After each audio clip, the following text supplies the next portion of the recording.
वैसे आज चांद बड़ा सुंदर लग रहा है नहीं? तुम इसी चांद को देखकर खुश होते रहो, क्योंकि तुम्हारा चांद तो आ रहा है अब हमारे पास। क्या मतलब? चिंकी की बात कर रहे हैं बे।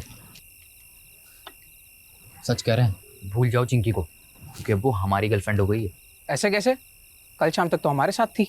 हाँ, पर कल रात को हमको गाल पर पप्पी देकर गई, इसलिए अब वो हमारी है। ये कहाँ हुआ? हमारे सपने में हुआ बे, और कहाँ होगा। देखा, डरा दिया ना तुमको। हाँ रे, सच में। तो क्या सोचो? क्या सोचेंगे? कुछ भी नहीं। चलो तुमको एक मजेदार कहानी सुनाता है। एक आदमी था, भोला भाला, घर परिवार वाला। एक रात को ऐसा हुआ कि वो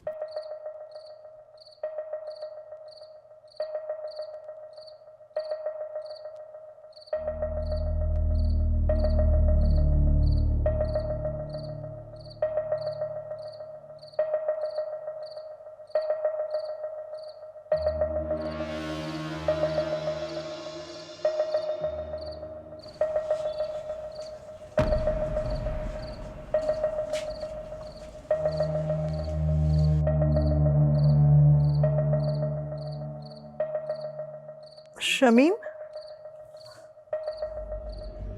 ये इतनी रात को कहाँ जा रहे हैं? तुम सो जाओ ज़ेबा, जल्दी ही आ जाऊंगा। और इस थैले में क्या है? पानी की बोतल है, और क्या है। ज्यादा सवाल मत करो ज़ेबा, जल्दी ही आ जाऊंगा, तुम चुपचाप सो जाओ।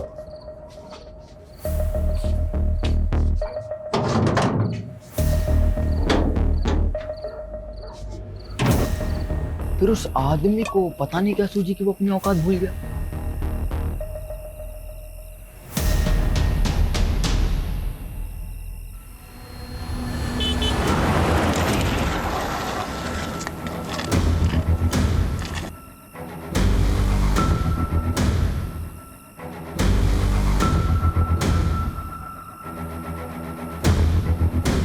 फिर क्या हुआ?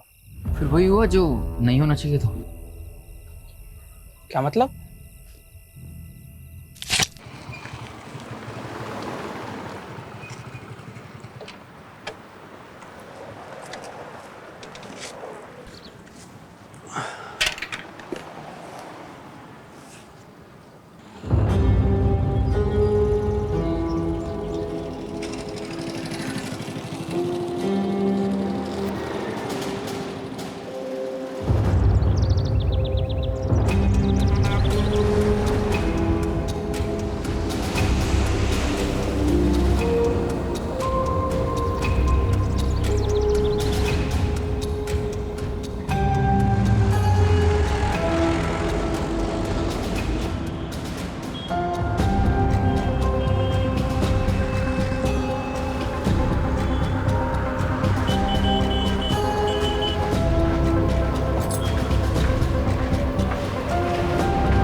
माल तो चोखा है।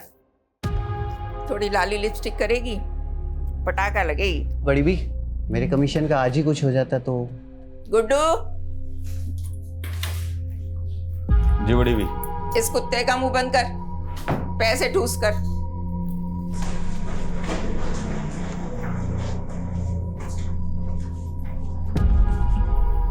आज से ही काम शुरू करना है, तब तक यहीं रहना होगा, समझी? मुंह में जबान नहीं है क्या?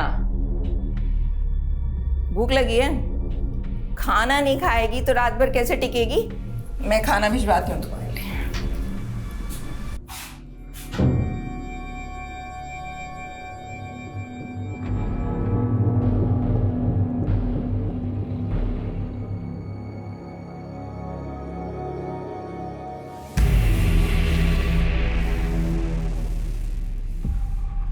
अरे कहाँ है? ए लड़की, कहाँ गई वो? वे कहाँ है वो?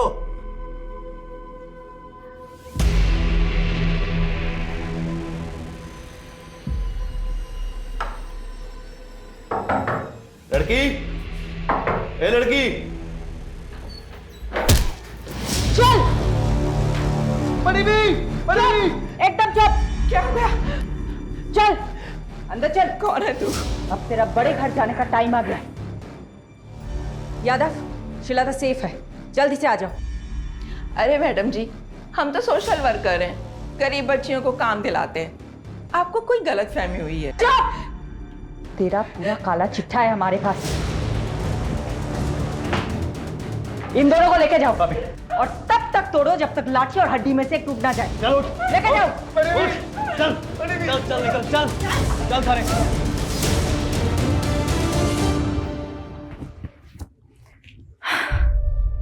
श्वेता बेटा, ठीक हो तुम? कुछ नहीं होगा तुम्हें, ओके? तुम सेफ हो। जल्दी से अपने मम्मी पापा के पास पहुंच जाओगी। डोमेस्टिक हेल्प सर्विस एजेंसी के नाम पर झारखंड, बिहार और नॉर्थ ईस्ट की लड़कियों को लाया जाता था और उन्हें डराकर नशे की आदत डालकर प्रोस्टिट्यूशन में ढकेला जाता था। कौआ से वे अंडे, कोयला के लेवे। तू जलेबी ना तल चौधरी, सीधा बोल। बोलना क्या है सर जी, आप खुद ही समझदार हो। देखिए, मैंने अकेले ने कुछ भी नहीं किया है, ये एक टीम वर्क था। इस ऑपरेशन की सक्सेस के पीछे सबसे बड़ा हाथ सब इंस्पेक्टर अजय यादव का है। उनकी सूझबूझ और उनके खबरी नेटवर्क के सपोर्ट से ही हम इस गिरोह को पकड़ पाए हैं। Sub inspector Ajay Yadav, media को ब्रीफ दीजिए इस ऑपरेशन की। सर, ये ऑपरेशन की शुरुआत कब हुई? जी वो 7 महीने पहले कोची पुलिस के पास एक औरत ने मिसिंग रिपोर्ट लिखाई थी, अपनी बेटी श्रीलता की। उनका कहना था कि नौकरी का लालच देकर कोई उनको अपने साथ दिल्ली ले आया था। कितने समय से एक्टिव था उनका गिरोह? लगभग 1 साल से। और यहाँ से हमने 18 लड़कियों को रेस्क्यू किया, जिनको सेम मोडस ऑपरेंडी से ट्रैप किया गया था। हमने अभी तक एक ही गिरोह को पकड़ा है। जो भी इस रैकेट के साथ जुड़े हुए हैं, अब उन सबकी बारी है। ज़ेबा, फिक्र मत कर, समीम भाई जल्द लौटेंगे। राना खाला, जरा 1 मिनट। हाँ, क्या हुआ रकीब? क्या बोलूँ खाला, अब्बू के जाने से अम्मी का हाल बुरा, ऊपर से पैसों की किल्लत, 2 वक्त का खाना और दूध के भी पैसे नहीं। क्या करूँ, किससे मदद मांगूँ, कुछ समझ में नहीं आ रहा है। ये ले 1000 रुपये रख, और जरूरत पड़े तो मांग लेना। शुक्रिया खाला।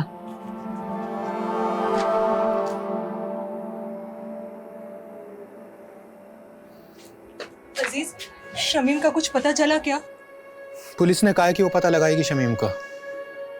वैसे मुझे नहीं लगता वो लोग कुछ करेंगे।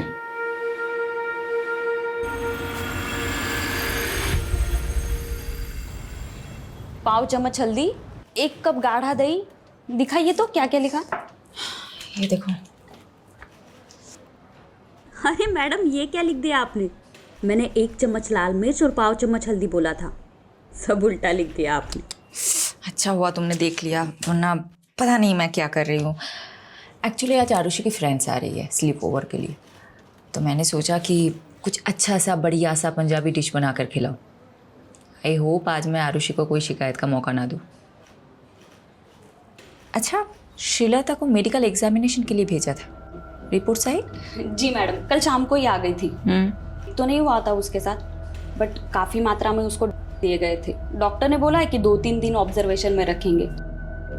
चलो मैं रेसिपी ख़त्म करती हूँ।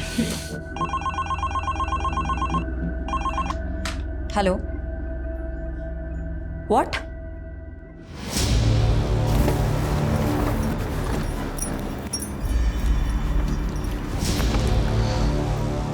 जय हिंद मैम।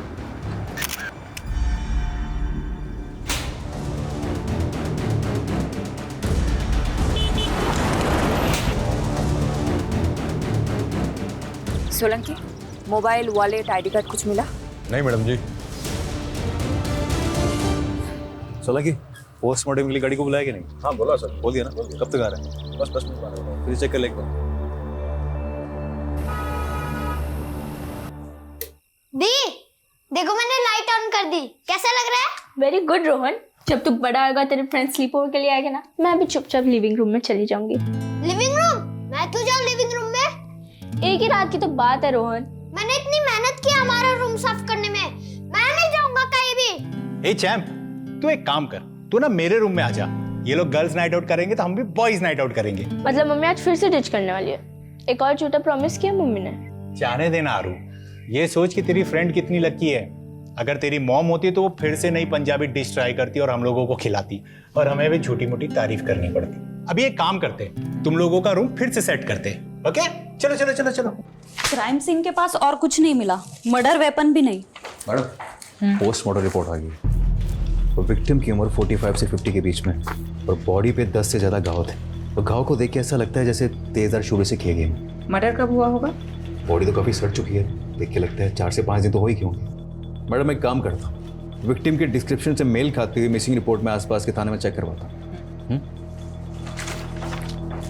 वैसे मैडम मैं एक बात बताना भूल गई। हॉस्पिटल से कॉल आया था, श्रीलता की हालत अब काफ़ी बेहतर है। 1-2 दिन में डिस्चार्ज मिल जाएगा और परसों की ट्रेन है उसकी। पारुल एक काम करना, कल तुम श्रीलता से मिलना। और ये लो, इस पैसों से उसे एक मोबाइल खरीद देना। और परसों तुम खुद जाना उसे स्टेशन छोड़ने। ओके? शेल्टर होम की केयरटेकर जाने वाली मैडम। फिर भी जाना है तुम्हें। यादव सर ना सही कहते हैं, आप हर केस को काफी पर्सनली क्यों ले लेते हो? जब तुम खुद माँ बनोगी तब समझ जाओगी। किस्मत साथ दे रही है हमारा इस केस में। ओके, विक्टिम की डिस्क्रिप्शन से मेल खाती हुई मिसिंग रिपोर्ट हमें मिल गई। डिटेल्स बताना। डिटेल्स मैम 6 दिन पहले नॉर्थ दिल्ली के निर्मल नगर थाने में शमीम खान नाम के एक आदमी की मिसिंग रिपोर्ट लिखाई गई थी। उम्र 45 साल, बीवी और बच्चे के साथ रहता था। बीवी और बच्चे का नाम क्या है? बीवी का नाम ज़ेबा है और बच्चे का नाम रकीब।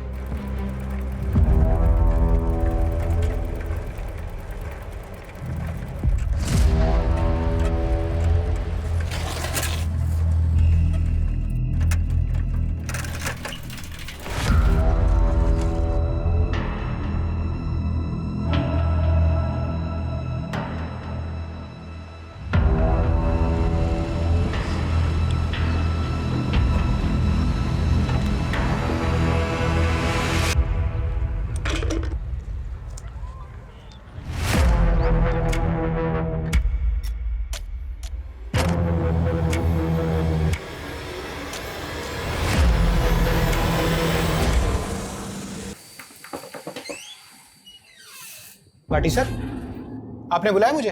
इधर आ, ये देख जरा। क्या हुआ सर?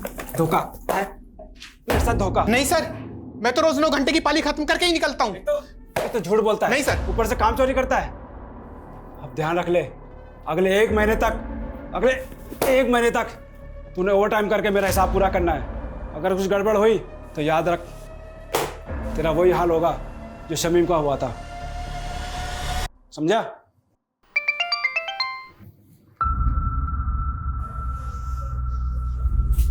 ये क्या है?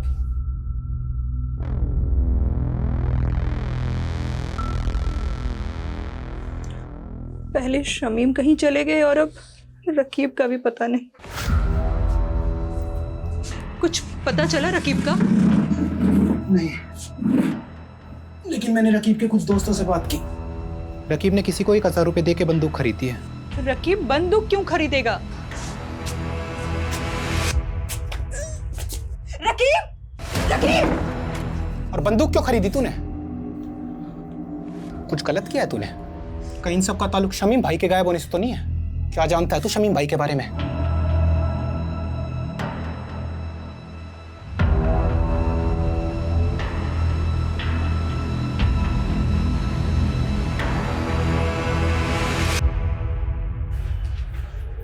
खोलो। नहीं, ये मेरे शौहर नहीं है।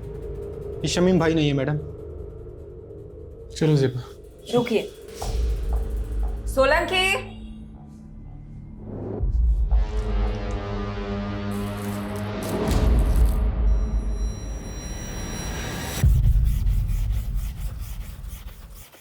अरे अब्बू, शर्ट को इतना भी मत घिसो कि चीख पड़े। शर्ट चीखेगी नहीं बेटा, चमक उठेगी। ये देख, तेरे बाप के हाथों का कमाल। एक शर्ट पूरे 5 साल चलाता हूँ, समझा? और मेरे इसी बचत के पैसों से तू हर 5 महीने में नई शर्ट खरीद पाता है।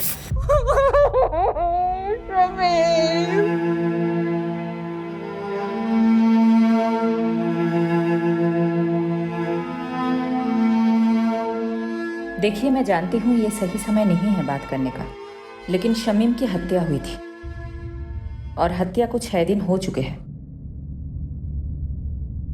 शमीम की किसी के साथ अनबन, झगड़ा, कुछ भी? ऐसा कभी कुछ नहीं हुआ था।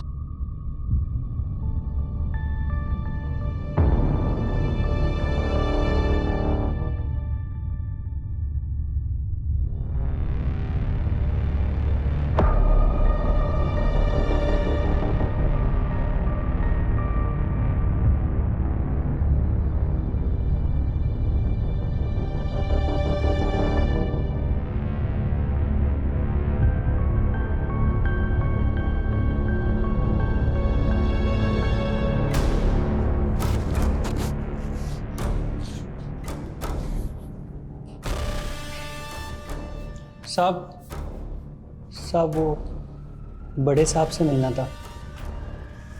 नाम क्या है तुम्हारा? बाबू। बाबू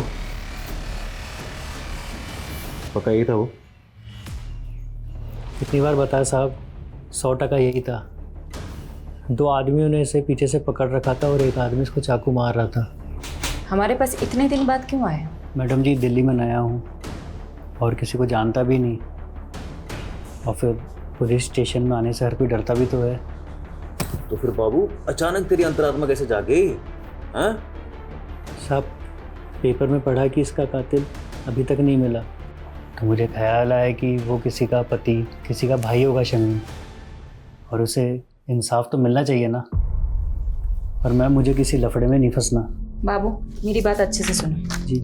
इस शामीम को 3 लोगों ने मारा है। उनका हुलिया पहचान सकते हो? चित्र बनवा सकते हो? शक्ल तो याद है मुझे मैम, रोज रात को सपने में आते हैं तीनों कमीने।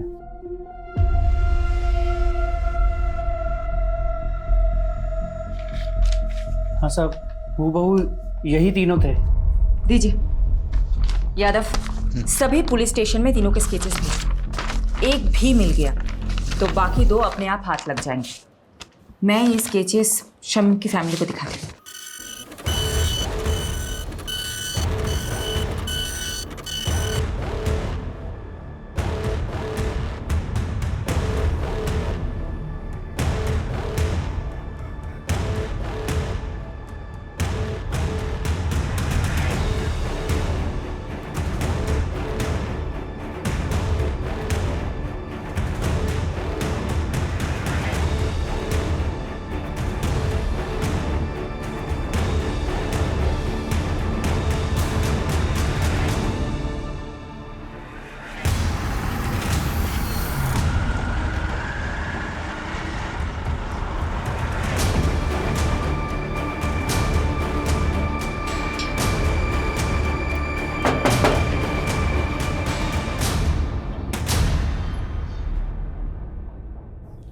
सेबा, तुमने हमें बताया था कि शमीम की किसी के साथ दुश्मनी नहीं है, लेकिन हमें एक आई विटनेस मिला है जिसने 3 लोगों को शमीम को मारते हुए देखा था।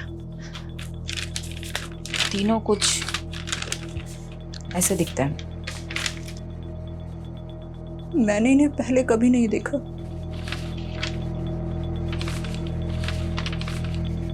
जिस रात शमीम गए थे तभी मुझे अजीब लग रहा था।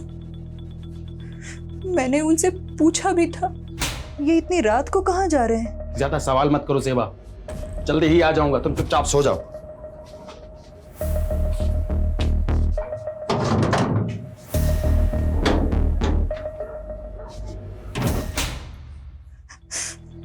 बस थैली लिए और चले गए।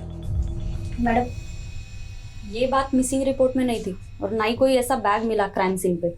क्या था उस थैली में? शमीम ने बोला कि पानी की बोतल है, पर हाँ, जिस दिन से वो गए हैं मेरे घर से एक छुरा गायब है। सेबा, तुम्हें कुछ भी याद है हमें बताना, ओके? जी। राकीब, तुम हमें कुछ बताना चाहते हो? ये चोटें कैसे लगी है तुम्हें? वो कल रात मेरे दोस्त करीम से लड़ाई हो गई मेरी। शमीम घर से छुरा लेके निकला था, कहीं ऐसा तो नहीं शिकारी खुद ही किसी का शिकार हो गया? हो सकता है मैडम। वैसे राकीब का घाव देखकर मुझे तो लगा कि वो जरूर कुछ ना कुछ जानता होगा। सकते से पूछे क्या? नहीं, माइनर है। कोई और तरीका आजमाना होगा। यादव कहाँ है? बोल तो रहे थे कि यही आएंगे, पूछती हूँ। काट दिया। कोई और एंगल टटोल रहा होगा। यही तो करता है वो। ये क्या है? शमीन खान आपकी फैक्ट्री का वर्कर था। इन तीनों में से किसी एक ने उसको मारा हो सकता है।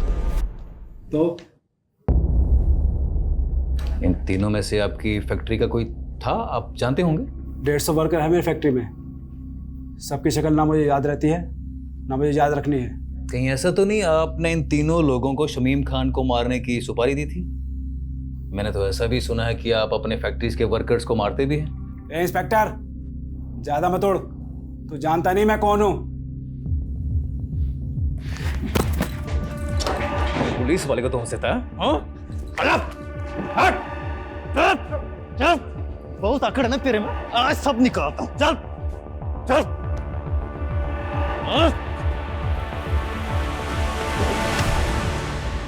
अगली बार घसीटता हुआ सीधा थाने ले जाऊंगा। दोबारा पुलिस के सामने इज्जत से पेश आना, समझा?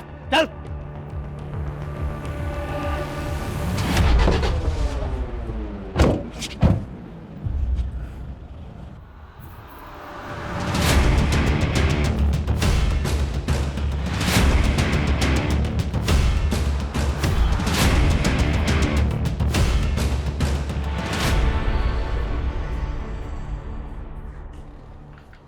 श्रीलता की रात की ट्रेन है ना? जी मैडम, कल रात तक अपने गांव पहुंच जाएगी। यादव सर का फोन है। स्पीकर पे रखें। हेलो सर, कहाँ हो आप? शमीम जिस फैक्ट्री में काम करता था वहीं गया था पूछताछ करने के लिए। पर पारुल एक काम करना, अभी मैडम को मैं बताना। यादव, फोन स्पीकर पे है। सॉरी मैडम, वो मैं पूरी इन्वेस्टिगेशन होने के बाद आपको बताना चाहता था। क्या बोलूं तुमको? Okay.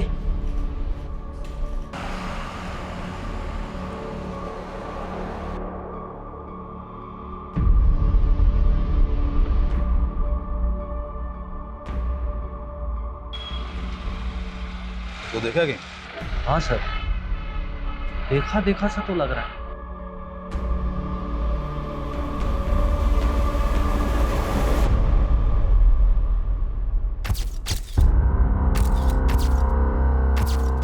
Meenakshi, I'm gonna miss you.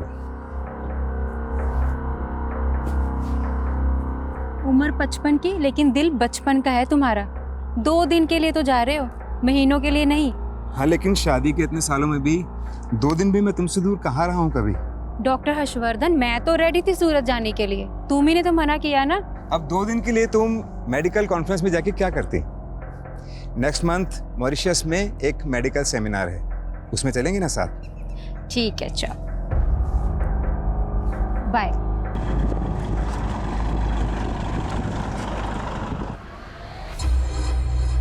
दीपक, जरा अपना फोन देना। Yes sir. हाँ, मैं बोल रहा हूँ, दीपक के फोन से बात कर रहा हूँ। दरअसल मीनाक्षी ने मेरे फोन में कोई स्पाई सॉफ्टवेयर इंस्टॉल कर दिया है। मैं दीपक को भेजता हूँ तुम्हें पिक करने के लिए। Love you, bye. सर, इसके बारे में मालूम चलते फ़ोन मारता हूँ मैं आपको। पता कर। अच्छा, वो रकीब का बायोडाटा निकाला क्या? हाँ सर, पता किया ना सर। राकिब क्या छोटी सी उम्र में गलत लफड़ों में फंस गया। भीमलाल नाम का एक बैटिंग माफिया है, उसके साथ जोड़ा। भीमलाल कहीं वही तो नहीं जो बेल से छूटने के बाद लॉटरी के धंधे में घुस गया? वही वाला सर। सर हुआ क्या, जब भी शमीम गायब हुआ ना, राफिक को सीधा शक भीमलाल पे गया और वो उससे मिलने चला गया। ए, क्या कर रही है? पागल हो गया? सर मारने गया था, मार खा के आ गया। सब मेरी गलती, मेरी वजह से अब्बू की जान गई। मुझे ऑनलाइन गेम की लत लग गई थी, जिसमें आप बहुत सारे पैसे कमा सकते हो। भीमलाल अपना मोबाइल और पैसे देता था मुझे गेम खेलने के लिए। ज़्यादा पैसे कमाने की लालच में 2 लाख रुपए कर्ज हो गए मुझ पर। भीमलाला पैसों की वसूली के लिए हमारे पीछे पड़ गया था। उस दौरान अब्बू अजीज अंकल के साथ बिजनेस शुरू करने का प्लान बना रहे थे। अजीज अंकल के दिए हुए 60,000 रुपये मैंने चुरा लिए और भीमलाला को दे दिए।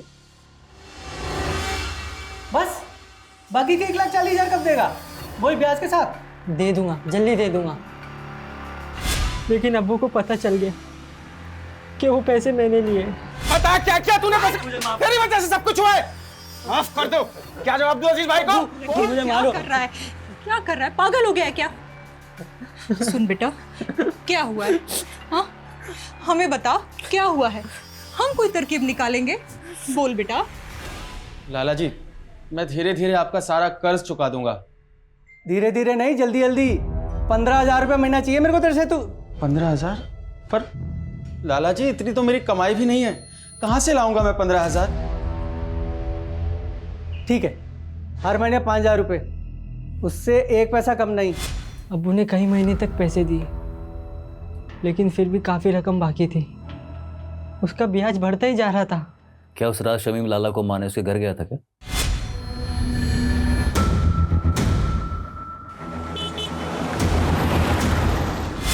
ताकि उसका कर्ज ना चुकाना पड़े? लगता तो ऐसे ही है मुझे, इसलिए मैं लाला से अब्बू की मौत का बदला लेना चाहता था। यादव, बस करो। कितना मारोगे? मर जाएगा ये। देखो लाला, ये बहुत जिद्दी है, इसलिए तुम्हारे लिए यही अच्छा होगा कि तुम सब सच बता दो, नहीं तो ये तुम्हें मारता ही रहेगा। मैंने नहीं मारा शमीम को। आप खुद ही सोचो, सोने का अंडा देने वाली मुर्गी थी वो, मैं उसे क्यों मारूंगा भला? क्योंकि शमीम तुम्हें मारने आया था, इसलिए तुमने अपने उन 3 साथियों के जरिए उसे मरवा दिया। मैडम, ये देखो। मैं इन तीनों को नहीं जानता। लगता है जैसे इसे मारने का शौक है, तुम्हें मार खाने का शौक है। ठीक है, करते रहो अपने अपने शौक पूरे। चलो चालू हो जाओ। I will call you back. Deepak. जी मैम। साहब को छोड़ा है एयरपोर्ट? जी मैम, छोड़िए। रास्ते में कहीं रुके थे? नहीं तो मैडम, घर से सीधा क्लिनिक और फिर क्लिनिक से शाम को एयरपोर्ट। तो गाड़ी रोहिणी में क्या कर रही थी दोपहर को? कार का जीपीएस मेरे फोन से कनेक्टेड है। झूठ मत बोलना। क्या साहब की माशूका रोहिणी में रहती है? ये सब आप मुझसे मत पूछिए, मैं आपको इस बारे में कुछ नहीं बता सकता, प्लीज। दीपक, दीपक।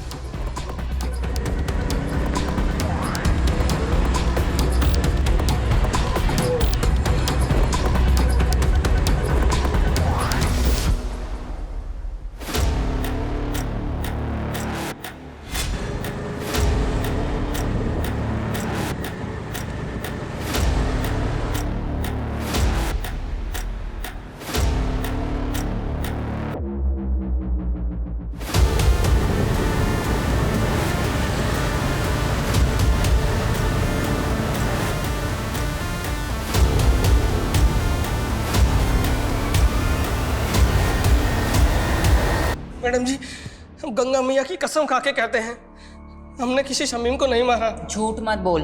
हमारे पास चश्मदीद गवाह है जिसने तुझे शमीम का मर्डर करते हुए देखा है, और तेरे साथ ये दोनों थे। कौन है ये दोनों? मैं नहीं जानता मैडम, और जब हमने खून ही नहीं किया है तो देखा किसने? सपने में। गुनाह कबूल करने में जितना टाइम लगाएगा ना, तेरे लिए मुश्किल उतनी बढ़ती जाएगी। मैडम जी, हम रिक्शा चलाकर गुजारा करते हैं और हमने आज तक कोई गलत काम नहीं किया है, और आप तो हम पे सीधा मर्डर का आरोप लगा रहे हैं। मैडम,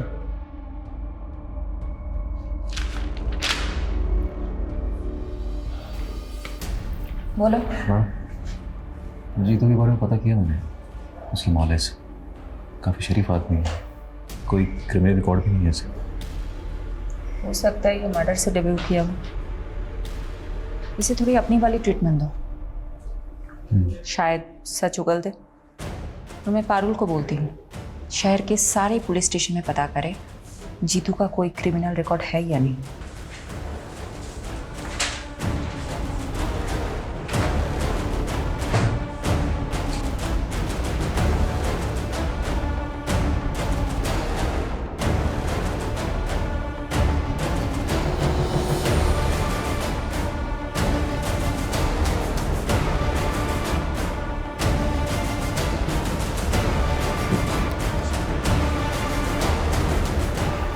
सर, यही है वो विभूति प्रसाद। अरे कुछ नहीं किया तूने, वैसे घुमाने लेके जा रहे हैं। मैंने क्या किया साहब? लेके चल इसको। मुझे कहाँ लेके जा रहे हो? लेके चल इसको। जैसी करनी वैसी भरनी।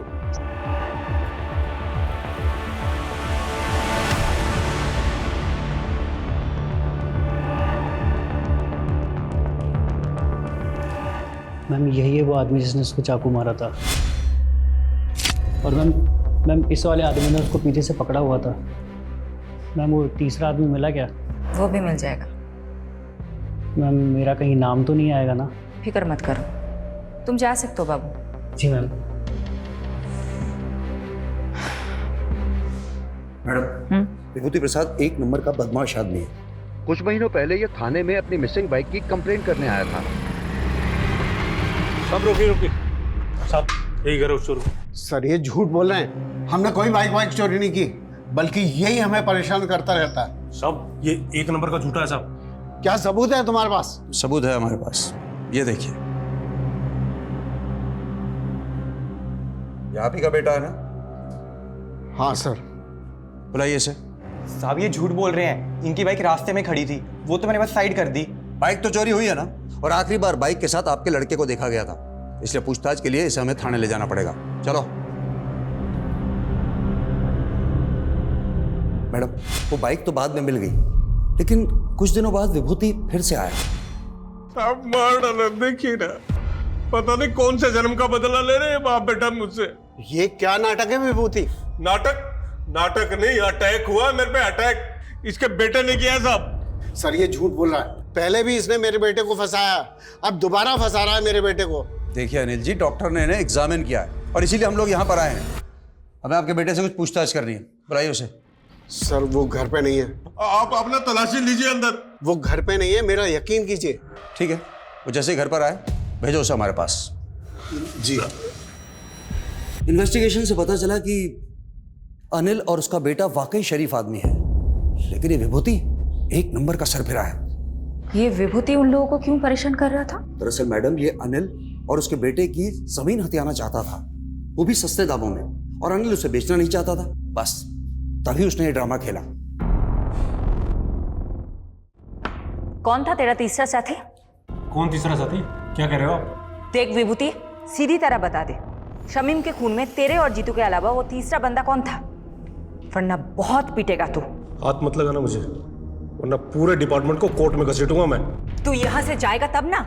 तुझे क्या लगता है छोटा केस फाइल करना सिर्फ तुझे ही आता है? हम भी कर सकते हैं। मैडम फोन है आपके लिए।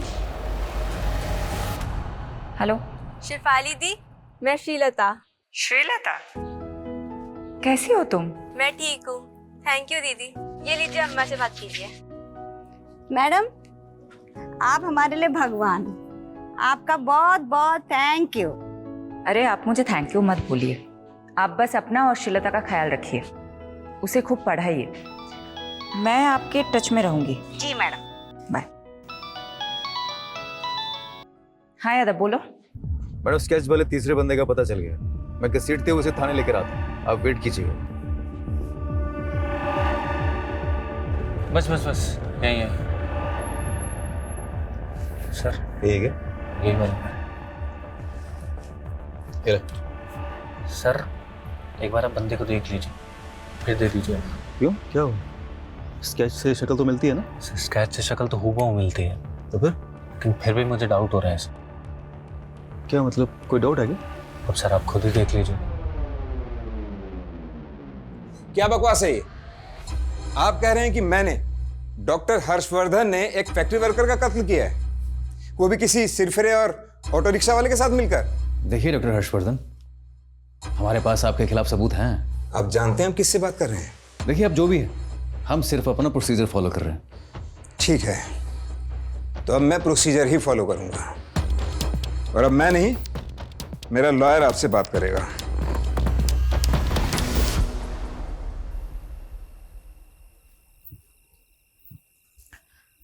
ये लो। हाँ हाँ, सब हंस रहे हैं मुझ पर, तुम भी हंस लो। सॉरी शिफाली, लेकिन ये तुम्हारा यादव है ना, जोश में होश को बैठता है। गलती सबसे होती है, इट्स ओके। ये गलती नहीं, ब्लंडर था। सीमोन किसी आई विटनेस ने बोल दिया और तुम लोग शहर के नामी डॉक्टर हर्षवर्धन को अरेस्ट करने के लिए निकल पड़े। क्या फ़ायदा हुआ? 5 मिनट में उसका वकील उसकी बेल करा के चला गया। तुम वकील लोग ना कभी पुलिस की प्रॉब्लम नहीं समझोगे। तुम लोगों को मजा आता है कानून के लूप होल्स को निकाल के मुजरिम को बचाने में। तो अब तुमने ये डिसाइड कर लिया कि डॉक्टर हर्षवर्धन मुजरिम है? नहीं, मैं एक जेनरिक बात कर रही थी। देखो, डॉक्टर हर्षवर्धन को हमने पूछताछ के लिए बुलाया, उसका एक बेस था, एक आई विटनेस है जिसने सस्पेक्ट का स्केच बनवाया है। वो हुलिया बिल्कुल मैच करता है डॉक्टर हर्षवर्धन से। इस ब्लाइंड केस में ये एक ही तो स्ट्रॉन्ग पॉइंट है हमारे पास। एक सेकंड, अब मुझे समझ में आ रहा है, अब मुझे एक्चुअल में समझ में आ रहा है क्यों हम गोल गोल घूम रहे थे इस केस में। Thank you for your help. Sorry madam, मेरी वजह से आपको कमिश्नर सर से बात सुननी पड़ी। यादव, ये सब कुछ छोड़ो। पारुल, मुझे इतना बताओ, विभूति प्रसाद, ऑटो ड्राइवर जीतू और डॉक्टर हर्षवर्धन, इन तीनों के कॉल रिकॉर्ड्स चेक किए? जी मैडम, शक करने वाली कोई बात नहीं मिली। इन तीनों के बीच में कोई कम्युनिकेशन? पिछले 1 साल के कॉल रिकॉर्ड्स में तो इन लोगों की आपस में कोई बात नहीं, और ना ही इन तीनों में से किसी का फोन लोकेशन क्राइम सीन के पास मिला। नाउ थिंक, तीनों अलग अलग एरिया के लोग हैं। इन तीनों का आपस में या शमीम के साथ दूर दूर तक कोई कनेक्शन नहीं मिला। इन तीनों को शमीम से जोड़ने वाला एक ही इंसान है, बाबू। और एक खास बात, ये आई विटनेस बाबू खुद चलकर हमारे पास आया था, राइट?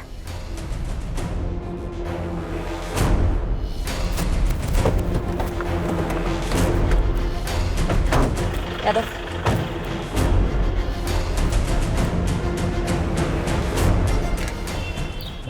आसपास पता करो बाबू कहाँ है।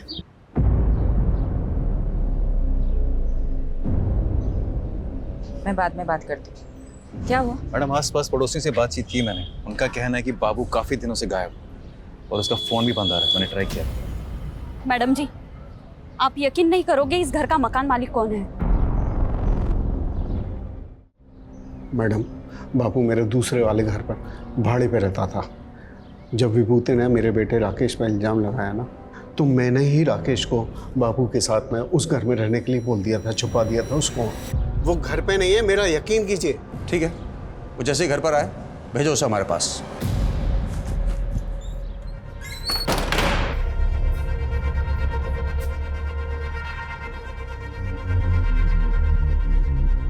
हाँ राकेश, तुम जहाँ हो वहीं रहना, तुम अभी घर मत आना।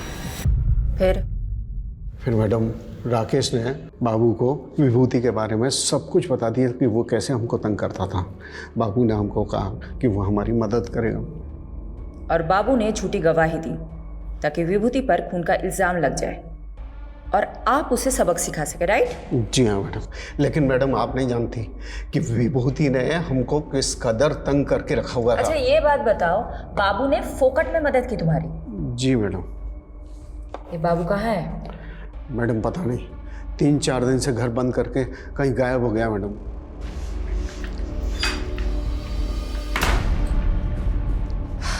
मैडम, बाबू के खिलाफ लुकआउट नोटिस जारी कर दिया है। एक बात मेरी समझ में नहीं आ रही, ये बाबू अनिल की मदद करने के लिए मर्डर केस में झूठा बयान देने जितना बड़ा रिस्क क्यों लेगा? मैडम, हो सकता है बाबू शमीम के मर्डर में इन्वॉल्व हो और खुद गवाही देकर अपने शक की पॉसिबिलिटी खत्म करना चाहता हो। पॉसिबिलिटी है। तो बाबू और शमीम का क्या कनेक्शन है? ढूंढते हैं, कुछ तो निकलेगा। मैडम जी, बाबू के पुराने रिकॉर्ड्स चेक कर रही थी। आज से ठीक 5 महीने पहले तक वो फरीदपुर सिकंदराबाद में रहता था। शायद वहां से कुछ इन्फॉर्मेशन मिले।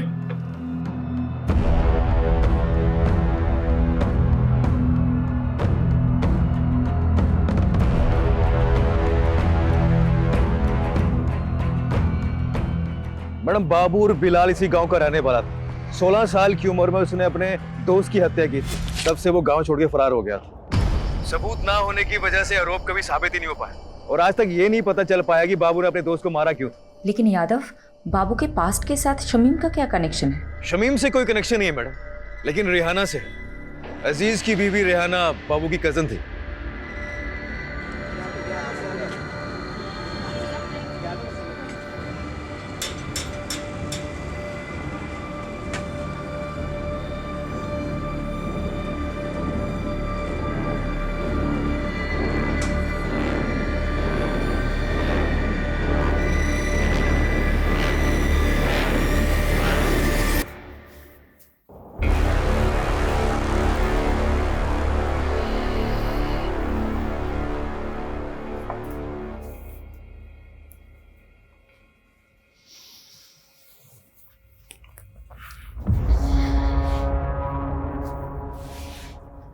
बस ज़ेबा, कब तक ऐसे चलेगा?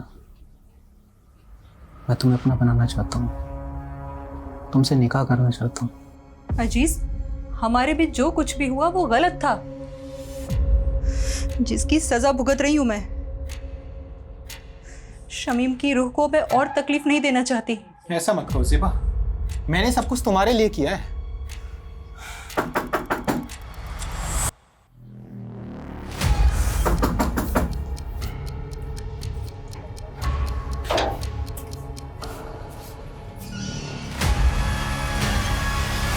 अजीज चल, अब आगे की खातिरदारी तेरी जेल में करते। मैं हमेशा से ज़ेबा को पसंद करता था। जब भीम लाला ने शमीम से पैसे हटने शुरू किए तो शमीम काफ़ी चिड़चिड़ा रहने लगा था। वो बात बात पर गुस्सा करता था। मुझे उसकी फिक्र होने लगी तो मैंने एक रोज़ ज़ेबा से बात करने का सोचा। अजीज, मेरी मुश्किलें तो ख़त्म होने का नाम ही नहीं ले रही हैं। रकीब की नादानी ने सब बर्बाद कर दिया। शमीम दिन रात काम करते हैं। मुझे कहीं ना कहीं अंदाजा था कि ये मसला पैसों का है।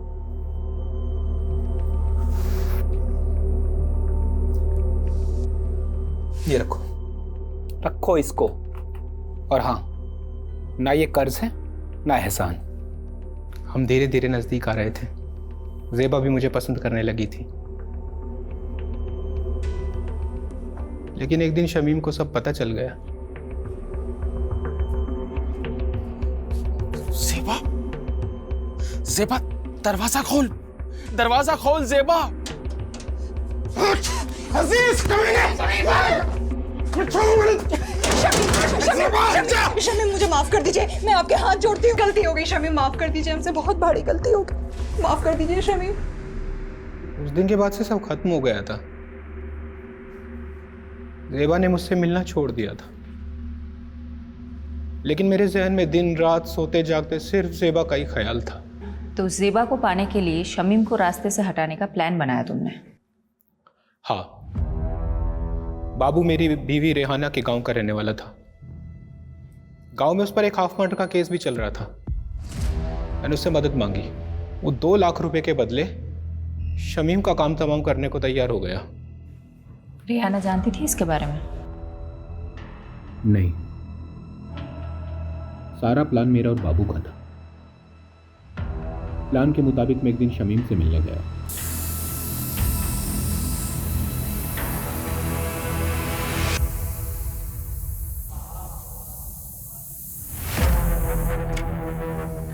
शमीम भाई, मैं अपनी गलती पे बहुत शर्मिंदा हूँ, इसीलिए मैंने शहर छोड़कर हमेशा के लिए मुंबई जाने का फैसला किया है। इसके बाद मैं अपनी शक्ल आपको कभी नहीं दिखाऊंगा। बस जाने से पहले दिल खोल कर आपसे बात करना चाहता था। क्या आप मुझसे मिलने आएंगे एक बार? जरूर आऊंगा जी। मेरी तरह शमीम के मन में भी साजिश बन रही थी। उसने जो देखा था वो भूल नहीं पा रहा था। वो भी मेरी जान का प्यासा था।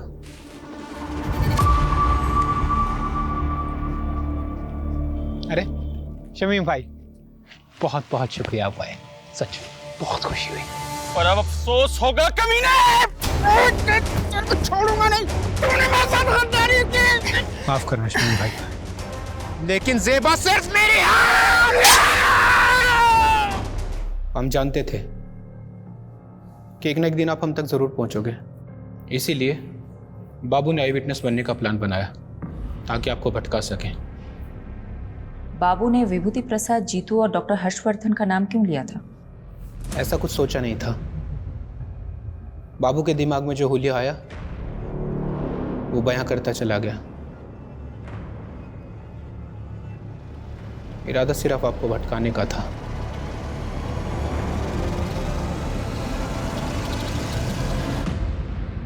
वाह मॉम, खाना बहुत अच्छा बना है। थैंक यू बेटा। यशी बेटा, अब तो कुछ खा ही नहीं रही हो। ऐसे नहीं चलेगा, ये मैंने स्पेशली तुम्हारे लिए बना। खा लो, ये लो, थोड़ा खा लो। मुझे तो लगा था हमारी शायद फ्लॉप होने वाली है, ये तो हिट हो गई।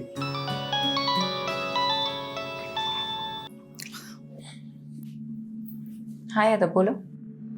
मैडम, बाबू पकड़ा गया, माऊ में जाकर छिपा था। उसने बताया जीतू और डॉक्टर हर्षवर्धन का नाम क्यों लिया था? बदला लेने के लिए। बड़ी अजीब कहानी है मैडम। बाबू जब पहली बार शहर आया था तो उसने जीतू का रिक्शा लिया था और सिर्फ 15 रुपए के लिए दोनों में बहस हो गई थी। क्या 15 रुपए के लिए बाबू ने जीतू को मर्डर केस में फंसाया? जी मैडम, और डॉक्टर हर्षवर्धन के क्लिनिक में बाबू ने उसकी नर्स को छेड़ दिया था, जिसलिए डॉक्टर हर्षवर्धन ने उसको बहुत जलील किया था सबके सामने, और उसका बदला लेने के लिए उसने डॉक्टर हर्षवर्धन को बलि का बकरा बना दिया इस मर्डर केस में। लोग कितनी छोटी बात गांठ बात लेते हैं। चलो अच्छा है, ये केस तो सॉल्व हुआ। अब मैं चैन से अपनी फैमिली के साथ खाना खा सकती हूँ। अरे बिल्कुल madam. Good job Yadav. Thank you madam. Bye.